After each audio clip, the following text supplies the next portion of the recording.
orang yang mudah beribadah kepada Allah Subhanahu wa ta'ala itu lebih disukai Allah daripada orang tua yang beribadah.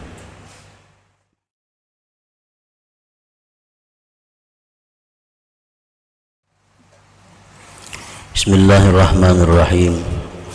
Alhamdulillah nahmaduhu wa nasta'inuhu wa nastaghfiruh wa na'udzu billahi min syururi anfusina wa min sayyiati a'malina.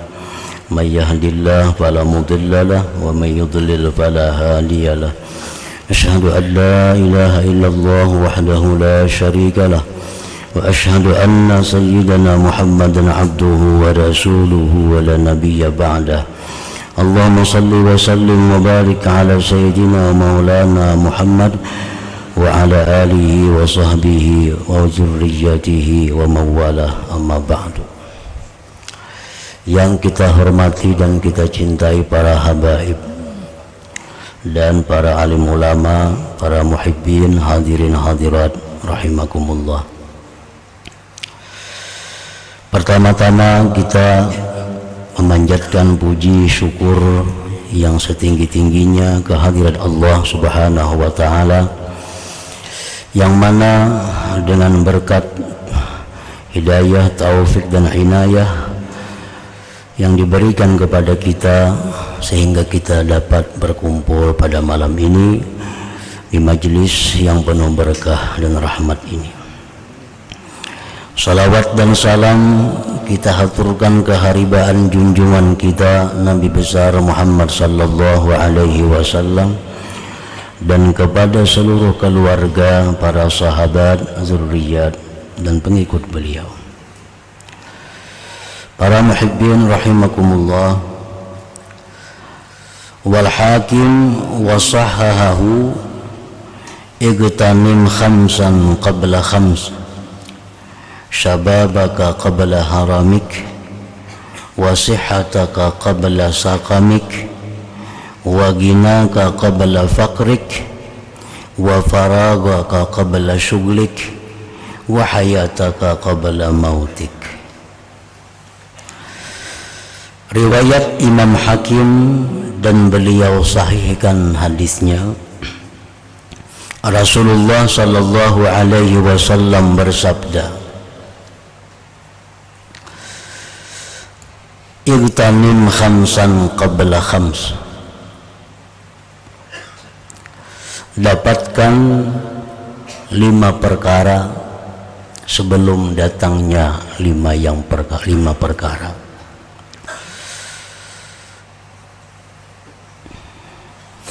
Dapatkan 5 perkara sebelum datang 5 perkara.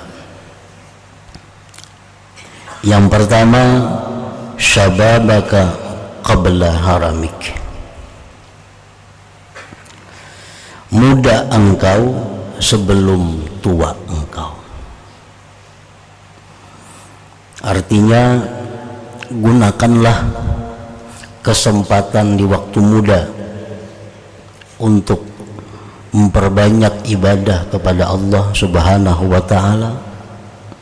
Gunakanlah kesempatan di waktu muda untuk menambah kedekatan diri kepada Allah Subhanahu wa ta'ala sebelum datangnya masa tua engkau.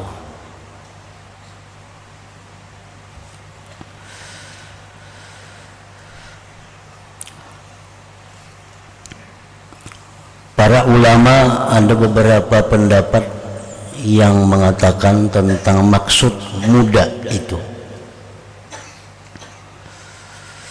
Ada pendapat yang mengatakan yang dimaksud dengan muda atau anum itu mulai umur 16 tahun sampai 51. Orang bila berumur 16 tahun sampai umur 51 itu disebut ngarannya adalah muda. Anum lagi ngarannya. 51 ke atas itu ngarannya tua. Bila umur 51 ke atas itu ngarannya adalah tuha sudah. Ada pendapat yang lain mengatakan bahwa yang disebut dengan muda itu adalah umur 17 sampai 32. Nah, ada juga yang mengatakan orang yang muda beribadah kepada Allah Subhanahu wa ta'ala itu lebih disukai Allah daripada orang tua yang beribadah. Artinya bahwa pahala yang diberikan Allah kepada orang muda yang beribadah itu lebih besar daripada pahala yang diberikan Allah kepada orang tua yang beribadah. Kenapa sebabnya?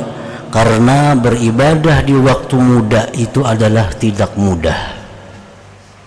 Beribadah di waktu anum itu sulit. Karena ajakan-ajakan keduniaan, ajakan-ajakan syahwat birahinya lebih kuat, sehingga dia perlu perjuangan untuk melawan itu. Nah, Allah sangat senang kepada orang muda yang rajin beribadah kepada Allah Subhanahu wa ta'ala. Rasulullah sallallahu alaihi wasallam menyebutkan dalam sebuah hadisnya, sab'atun yuzilluhumullah fi zillihi yauma la zilla illa zilluh. Ada 7 golongan manusia yang Allah berikan naungan mereka itu pada hari yang tidak ada naungan kecuali naungan Allah.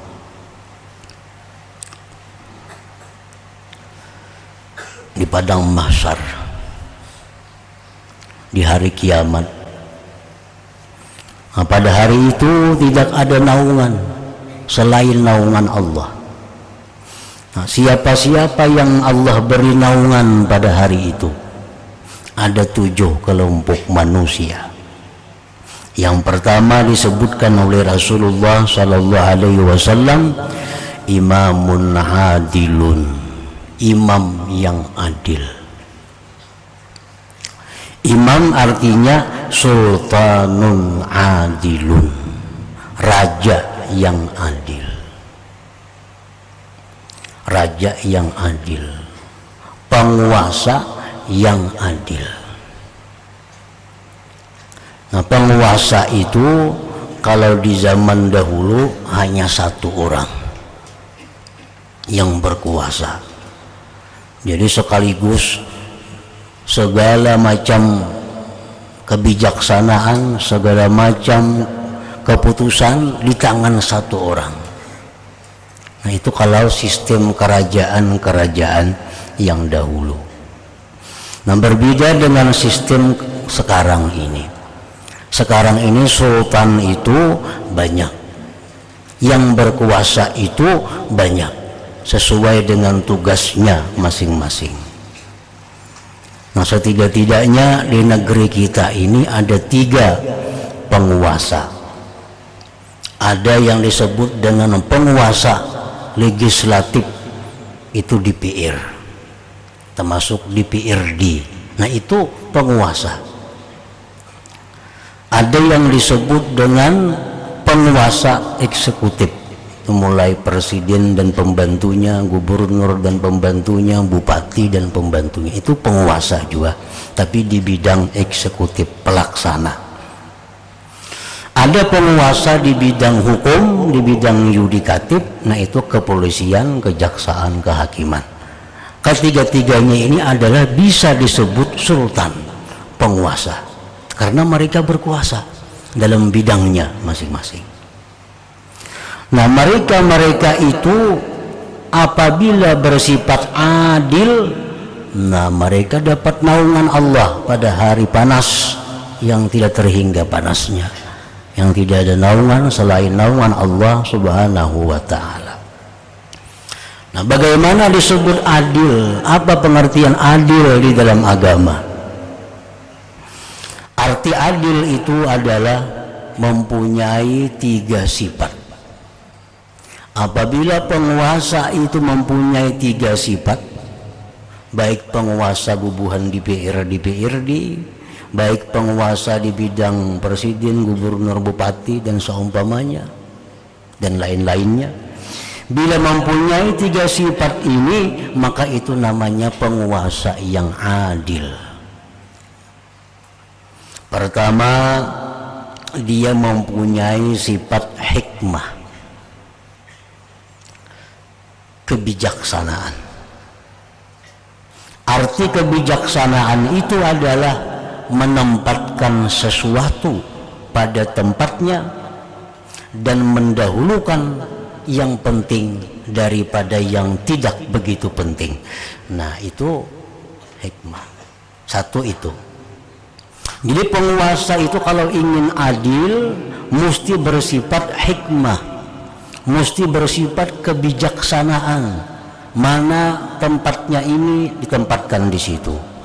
Mana yang diutamakan terlebih dahulu, utamakan terlebih dahulu. Nah, ini punya sifat hikmah.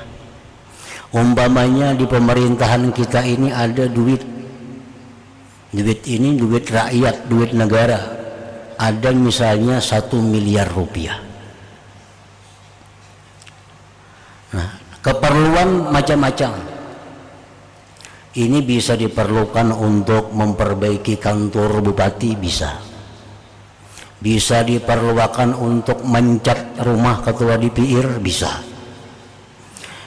dituarakan ke mutur dinas bubuhan pegawai, bisa duit ini digunakan untuk perbaikan jalan rakyat, di mana mereka menuju pasar, menuju sawah, diperbaiki jalannya, bisa. Mana ini duitnya bisa untuk digunakan sebagai kesehatan rakyat, bisa. Nah, duitnya cuma ada 1 miliar. Nah, kemana menggunakan duit ini? Mana yang lebih utama? Apakah lebih utama membaiki rumah bupati kah dahulu, atau membaiki jalan yang hancuran itu kah dulu? Nah, di sini digunakan hikmah, kebijaksanaan. Bila mendahulukan yang lebih penting, bila mendahulukan kepentingan rakyat banyak dari kepentingan yang tidak begitu banyak, nah itu disebut bijaksana. Itu disebut bijaksana. Bila mendahulukan kepentingan sedikit orang, menyusahkan banyak orang, nah ini kada hikmah, kada bijaksana. Nah, itu satu sifat yang mesti dimiliki oleh penguasa kalau dia ingin jadi orang yang adil. Yang kedua, yang mesti dimiliki oleh penguasa kalau ingin jadi orang adil itu syaja'ah, berani. Nah, berani. Karena penguasa ini bukan tidak mungkin dia mendapatkan tekanan-tekanan. Mungkin dari tekanan priman, mungkin dari tekanan orang-orang yang ingin mengacaukan keadaan. Nah, ini kalau jadi penguasa harus berani orangnya. Mun panakutan kada usah jadi penguasa. Panakutan. Yang ketiga, punya sifat iffah. Nah, iffah itu artinya al-kaffu amma la yahillu wa la yajmulu, punya sifat menahan diri dari sesuatu yang tidak halal dan tidak elok. Menahan diri dari sesuatu yang tidak halal dan tidak patut. Nah, bila penguasa itu mampu bersifat demikian, maka dia disebut imamun adil. Pemimpin yang adil ini. Pemimpin yang adil ini pertama dapat naungan Allah pada hari yang tidak ada naungan. Satu hari pekerjaan imam yang adil sama dengan 60 tahun pekerjaan ibadah rakyat biasa. Kita ini 60 tahun beribadah berukub di masjid, 60 tahun itu sehari aja imam yang adilnya bekerja, sama pahalanya, bahkan lebih baik dari itu. Nah, Nah, jadi yang pertama adalah imamun adil, imam yang adil. Yang kedua yang kita maksud itu adalah wasyabun nasya'a fi ibadati rabbih, dan seorang pemuda yang dia hidup beribadah kepada Allah Subhanahu wa taala. Nah, ini orangnya muda, orangnya anum, tapi dia ahli ibadat kepada Allah. Nah, ini orang muda yang ahli ibadat ini dapat keistimewaan daripada Allah Subhanahu wa taala dengan mendapat naungan di hari kiamat itu. Yang ketiga, wa rajulun qalbuhu mu'allaqun bil masajid idza kharaja minhu hatta ya'uda ilaih. Seseorang laki-laki yang hatinya digantungnya di masjid. Hatinya digantungnya di masjid. Artinya apa? Begitu dia keluar masjid, dia sudah akan punya niat ke masjid lagi. Artinya orang yang mengekali sembahyang 5 waktu berjamaah di masjid. Nah, kan itu digantung. Habis sembahyang zuhurnya boleh ke rumah, tapi sudah ada niat kena asar ke masjid pula. Habis asar boleh ke rumah, tapi sudah ada niat kena maghrib berjamaah pula. Nah, ini hatinya digantung di masjid. Itu dapat naungan. Yang keempat, wa rajulani tahabba fillah fajtama'a 'ala dzalika iftaraka 'alaihi. 2 orang laki-laki yang saling bersayang-sayangan karena Allah. Dia berkumpul karena Allah, dia berpisah pun karena Allah. Artinya orang ini mendekati, mengawani kepada seorang muslim lainnya yang tujuannya semata-mata karena Allah, tidak ada tujuan lain. Nah, ini dapat keistimewaan. Yang kelima, wa rajulun zakarallah khaliyan fafadat ainah. Seseorang yang berzikir kepada Allah di tempat yang sunyi, lalu dia menangis. Nah, berzikir kepada Allah di tempat khalwatnya, di tempat yang sunyi, dia berzikir lalu dia mengeluarkan air matanya. Nah, dapat naungan di hari kiamat. Yang keenam, wa rajulun da'athu imra'atun zatu mansibin wa jamalin faqala inni akhafullah rabbal alamin. Seorang laki-laki yang diajak berbuat jahat, yang diajak berzina oleh perempuan yang punya kecantikan dan punya kedudukan, punya kekayaan. Laki-laki itu mengatakan, aku takut kepada Allah Subhanahu wa ta'ala. Nah, laki-laki ini akan dapat naungan Allah. Yang ketujuh, wa rajulun tasaddaqa bi sadaqatin fa akhfaha hatta la ta'lama shimaluhu ma tunfiqu yaminu. Seseorang yang bersedekah dengan sedekah, dia sembunyikan sedekah itu sehingga tidak tahu tangan kirinya apa yang diberikan oleh tangan kanannya. Nah, artinya dia bersedekah dengan satu sedekah, orang kada nang tahunya, nang diberi pun kada tahu pada inya nang memberi. Nah, ini dapat keistimewaan juga. Nah, dalam bab kita ini adalah Rasulullah menegaskan, memerintahkan kepada kita agar kita mengambil waktu muda ini untuk beribadah kepada Allah sebelum datang waktu tua kita.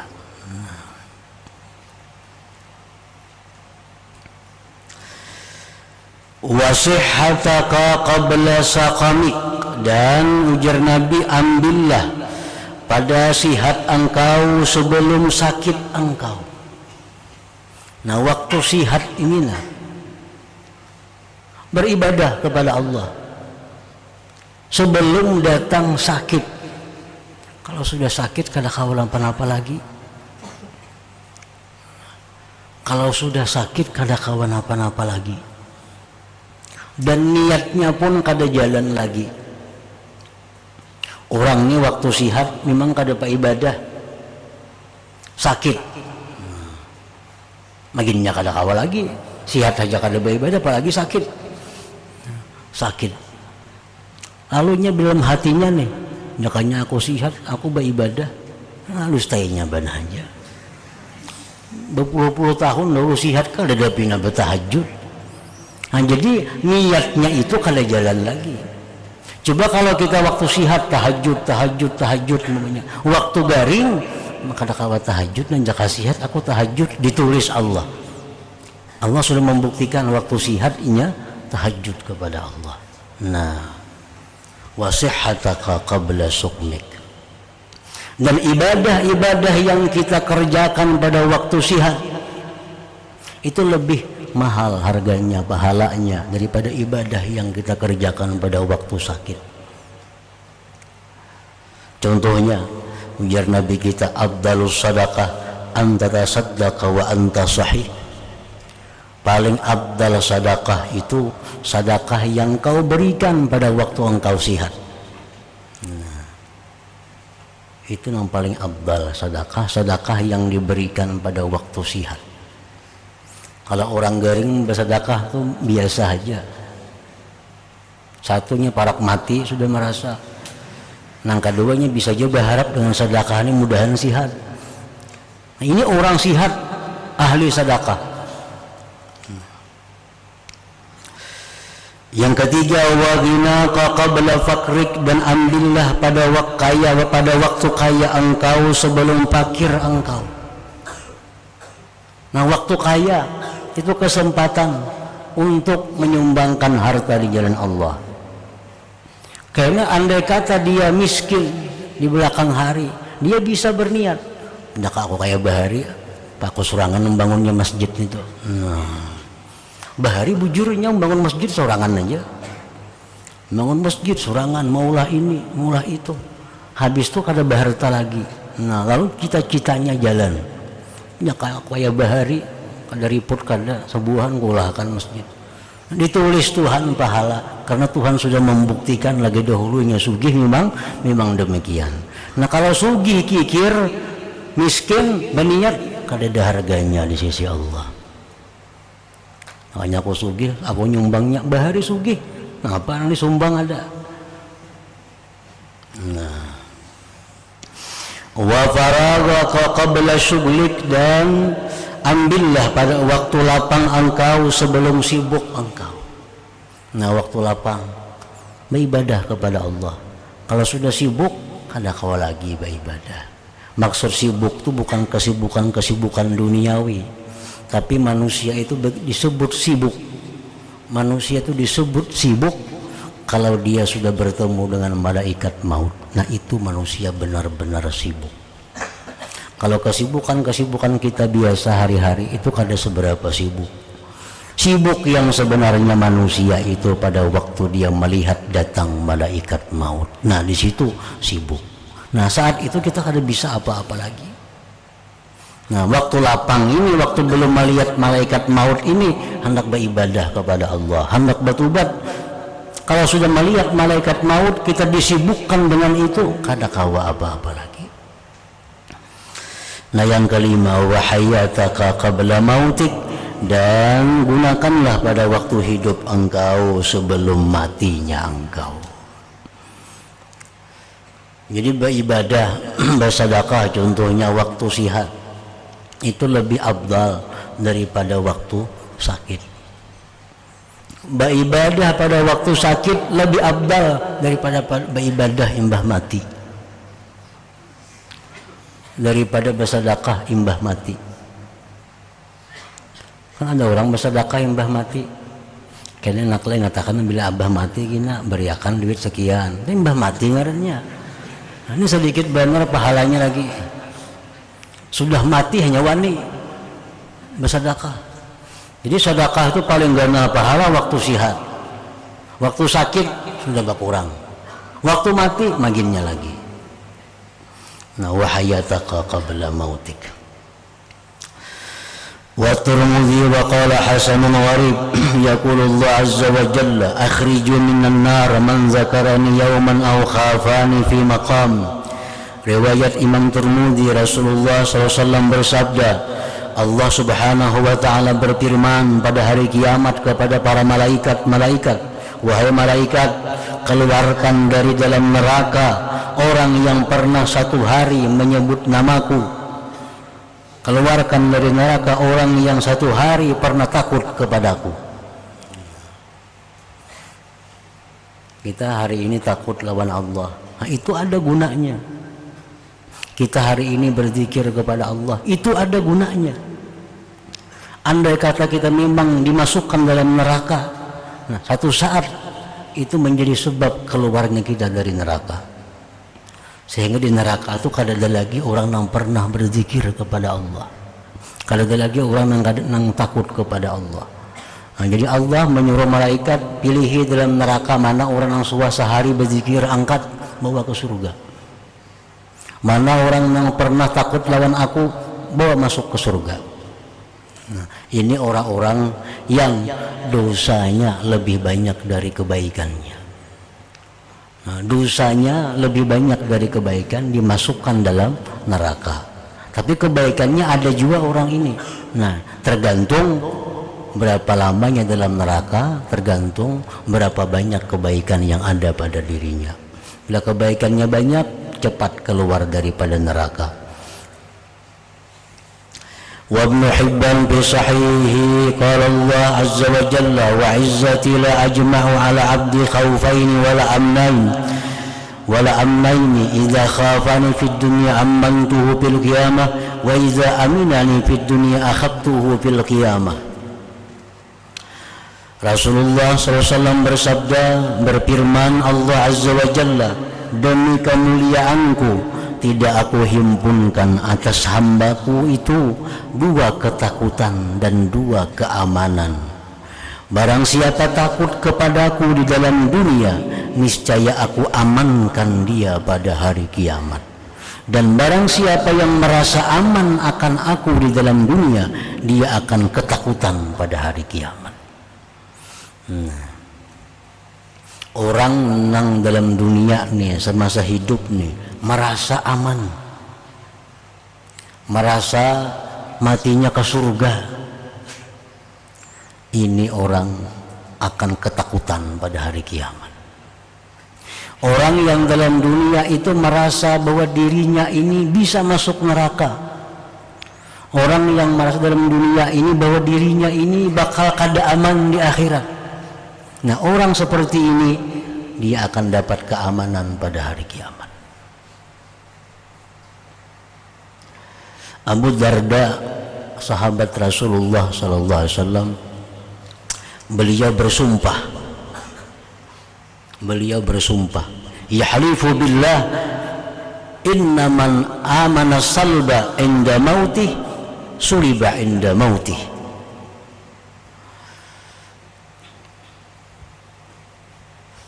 Ujar Abu Darda, demi Allah, orang yang merasa aman dari bahwa dicabut iman ketika mati, maka akan dicabut imannya.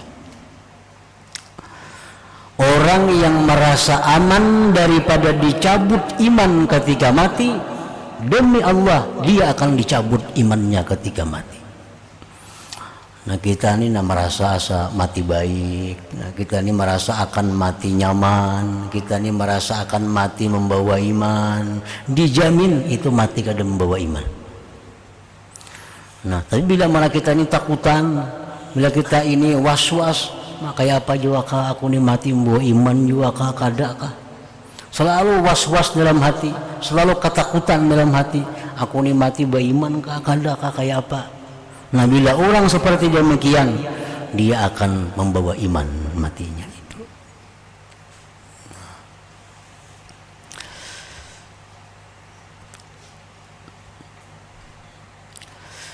Wa muslimun law ya'lamul mu'min ma indallah minal 'uqubah ma tami'a bi jannatihi ahad walau ya'lamul kafir ma indallah min rahmah ma kana min rahmatihi ahad.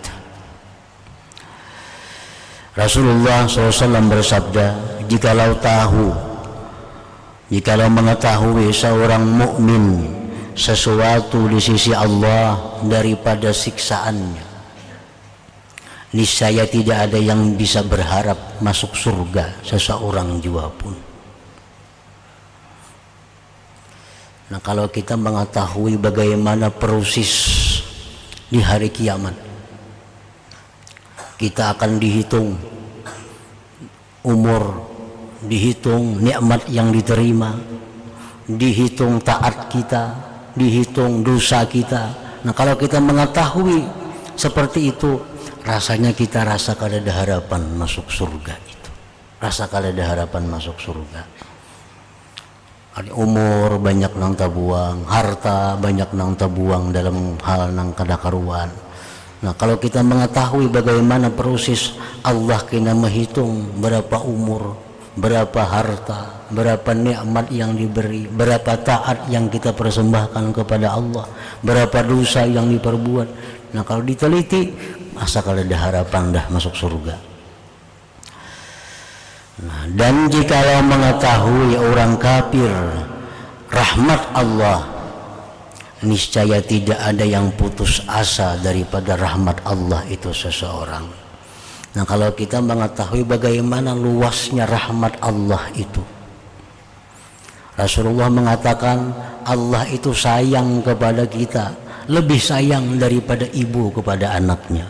Nah, lebih sayang daripada ibu kepada anaknya.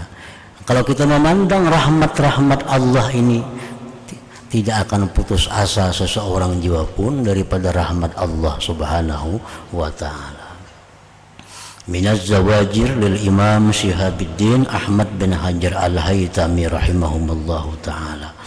Nah, kemudian fawaidut taubah, faidah taubat kepada Allah subhanahu wa ta'ala. Ila hadratin Nabi sallallahu alaihi wasallam. Al-Fatihah. A'udzubillahi minasyaitonir rajim. Bismillahirrahmanirrahim. Iyyaka na'budu wa iyyaka nasta'in. Ihdinas siratal mustaqim. Asyhadu an la ilaha illallah wahdahu la syarika lah wa asyhadu anna sayyidana Muhammadan abduhu wa rasuluh. La ilaha illallah nastaghfirullah. La ilaha illallah nastaghfirullah. La ilaha illallah nastaghfirullah. La ilaha illallah wa natubu ilallah. La ilaha illallah Muhammadur Rasulullah sallallahu alaihi wasallam. Wa ya ayyuhar-rajulun minhu syafa'atan sallu alaihi wa sallimu taslima. Allahumma salli wa sallim.